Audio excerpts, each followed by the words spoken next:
Friction is a force that acts between two surfaces when they rub against each other. It always acts in the opposite direction of motion. Friction is the reason why you can walk without slipping, cars can stop when brakes are applied, and pencils can write on paper. Without friction, it would be nearly impossible to carry out everyday activities. Friction occurs because of the roughness of surfaces. Even surfaces that appear smooth have tiny bumps and irregularities when viewed under a microscope. When two such surfaces come into contact, these irregularities interlock, resisting motion. For example, when you try to slide a book across a wooden table, you need to push it. The resistance you feel while pushing is due to friction between the book and the table.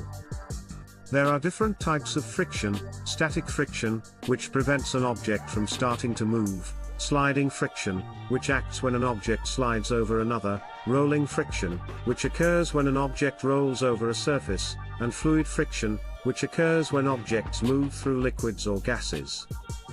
For example, when a bicycle is at rest, static friction keeps it from moving. When it's moving, rolling friction between the tires and road acts against the motion. Real-life examples of friction are everywhere. When you rub your hands together to generate heat, you're using friction. When a matchstick is struck against the matchbox, the friction ignites the match. Shoes with rubber soles provide better grip on the ground due to increased friction.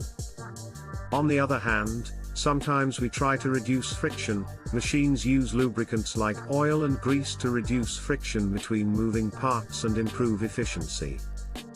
Friction can also wear things down over time. For example, car tires wear out because of constant friction with the road. That's why it's important to balance friction. Too little friction causes slipping, and too much friction causes wear and energy loss.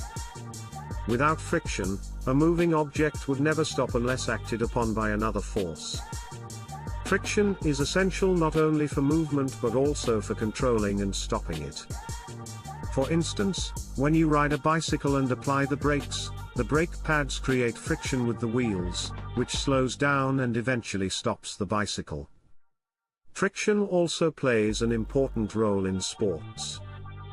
Athletes wear special shoes that increase or reduce friction based on the sport. Sprinters use shoes with spikes to grip the track better, increasing friction for better push-off. In contrast, ice skaters use smooth blades that reduce friction to glide easily over the ice.